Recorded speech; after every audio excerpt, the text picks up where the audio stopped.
Assalamualaikum warahmatullahi wabarakatuh, sahabat Al-Faidah. Nabi Zulkifli adalah salah satu nabi yang diutus oleh Allah ke dunia, meskipun dia tidak sepopuler Nabi Ibrahim atau Nabi Muhammad. Kisah tentang Nabi Zulkifli kurang dikenal di kalangan umat Islam dibandingkan dengan kisah-kisah nabi lainnya.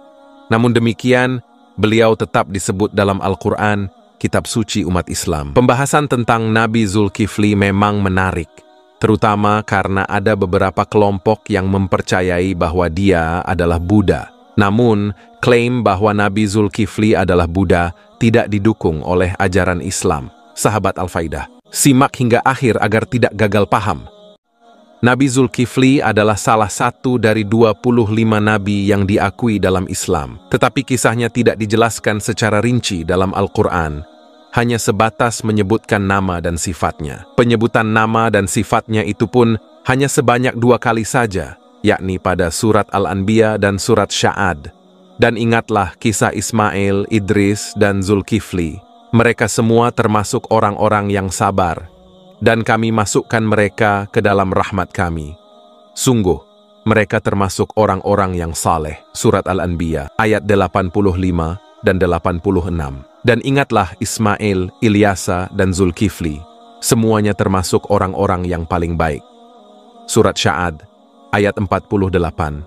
Dari 2 ayat ini, terlihat bahwa Allah menggambarkan Nabi Zulkifli sebagai sosok yang sabar, saleh, dan terbaik. Penggambaran tentang Nabi ini tentu memiliki latar belakang yang kuat. Dalam catatan sejarah lama, Zulkifli diuji dengan kekuasaan dan mengalami beban menjadi seorang raja sekaligus nabi. Ketika berkuasa, Zulkifli terkenal sebagai pemimpin yang jujur, adil, amanah, dan bijaksana. Ia lebih mengutamakan kesejahteraan rakyatnya daripada kepentingan pribadi atau keluarganya. Dia selalu bertanggung jawab dalam kepemimpinannya, memastikan kebutuhan rakyatnya dipenuhi dengan adil tanpa memandang golongan. Selain itu, Zulkifli juga terkenal sebagai pemimpin yang kuat, selalu memenuhi janji, dan sabar dalam menghadapi setiap masalah.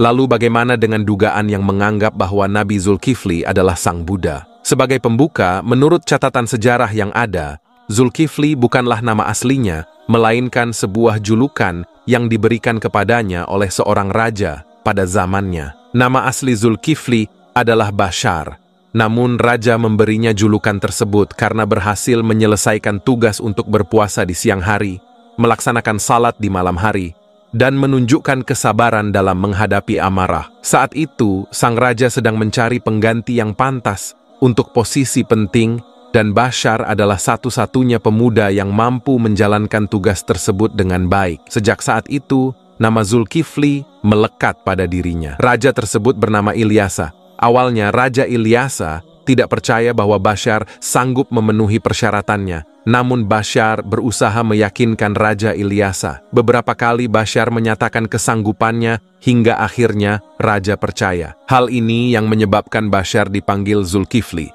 yang artinya orang yang sanggup memegang janji. Sementara itu, menurut pandangan kaum Buddhis, Buddha bukanlah sosok Tuhan yang disembah, melainkan individu suci yang telah mencapai pencerahan batin secara sempurna. Ia juga tidak bersifat tunggal. Dengan kata lain, Buddha bukan hanya satu orang, melainkan ada banyak individu yang memiliki peran serupa dengan seorang nabi dalam agama Samawi. Dalam keyakinan kaum Buddhis, terdapat setidaknya 28 Buddha. Di antaranya adalah Siddhartha Gautama yang lebih dikenal sebagai Buddha Gautama. Siddhartha Gautama yang dikenal sebagai Buddha Gautama diidentifikasi oleh sebagian kalangan dengan Nabi Zulkifli. Mereka menduga bahwa nama Zulkifli merupakan sebutan dari Kapila Vastu, yaitu nama tempat kelahiran Siddhartha Gautama. Beberapa pihak mencoba menguatkan dugaan ini dengan mengaitkannya dengan keterangan yang terdapat dalam Al-Quran, yaitu surat At-Tin ayat 1 hingga 4. Demi buah tin dan buah zaitun, dan demi gunung Sinai, dan demi negeri Mekkah yang aman ini, sungguh kami telah menciptakan manusia dalam bentuk yang sebaik-baiknya. Mereka menganggap pohon tin sebagai tempat di mana Siddhartha Gautama mencapai pencerahan sempurna melalui proses meditasi. Sementara itu, pohon zaitun, gunung Sinai, dan kota Mekkah dihubungkan dengan kisah-kisah tentang Nabi Isa dan Nabi Muhammad. Meskipun ada klaim bahwa Nabi Zulkifli diidentifikasi sebagai Buddha, yang jelas Nabi Zulkifli adalah seorang Muslim. Dalam sejarah kenabian dari Adam hingga Muhammad, semua nabi mengajarkan nilai yang sama, yaitu menyembah dan berserah diri kepada Tuhan yang Esa, Allah Subhanahu wa Ta'ala. Perbedaan mereka hanya terletak pada hukum syariat yang diberlakukan. Menggali kejadian dalam sejarah, untuk memahami duduk permasalahan ini, kita perlu melihat kejadian dalam sejarah masing-masing tokoh. Buddha Siddhartha Gautama, pendiri agama Buddha, hidup sekitar 2.500 tahun yang lalu di wilayah yang sekarang disebut sebagai India Utara. Ia dilahirkan sebagai seorang pangeran bernama Siddhartha Gautama dan meninggalkan kehidupan istana untuk mencari pencerahan. Di sisi lain, Nabi Zulkifli, yang juga dikenal sebagai Zulkifli bin Daud, adalah salah satu nabi dalam agama Islam. Ia hidup pada zaman Nabi Musa dan dikenal karena kebijaksanaan dan kesabarannya. Kisah Nabi Zulkifli terdapat dalam Al-Quran dan juga dalam tradisi Islam, persamaan dan perbedaan ajaran. Meskipun kedua tokoh ini memiliki pengikut yang besar dan ajaran yang dijunjung tinggi, terdapat perbedaan mendasar antara ajaran Buddha dan ajaran Nabi Muhammad sallallahu alaihi wasallam.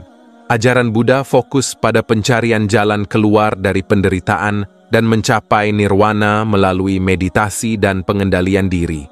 Sementara itu, ajaran Islam mengajarkan kepatuhan kepada Allah Subhanahu wa Ta'ala dan menegakkan hukumnya di dunia ini. Perspektif ramalan Buddha tentang kedatangan Nabi Muhammad sallallahu alaihi wasallam. Terdapat beberapa kelompok yang berpendapat bahwa Buddha telah meramalkan kedatangan Nabi Muhammad sallallahu alaihi wasallam dalam ajarannya.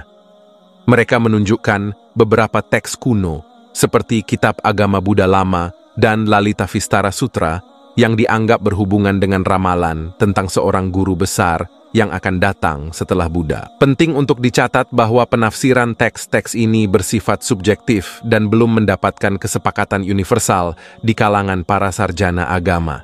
Banyak peneliti skeptis terhadap klaim ini menganggapnya sebagai upaya untuk menemukan kesamaan di antara agama-agama besar. Dalam menyikapi isu seperti ini, sangat penting bagi kita untuk mempertahankan sikap inklusif, menghargai perbedaan, dan mempromosikan toleransi antaragama. Setiap agama memiliki keunikan dan kompleksitasnya sendiri, dan usaha untuk menemukan kesamaan seharusnya tidak mengaburkan perbedaan yang jelas. Sahabat Al-Faidah, terima kasih telah menonton hingga akhir. Jangan lupa untuk like, share, dan berikan komentar di bawah. Jangan lupa juga untuk subscribe agar tidak ketinggalan konten-konten menarik dari kami selanjutnya. Sampai jumpa di video berikutnya. Wallahu a'lamu bis-shawwab. Wassalamualaikum warahmatullahi wabarakatuh.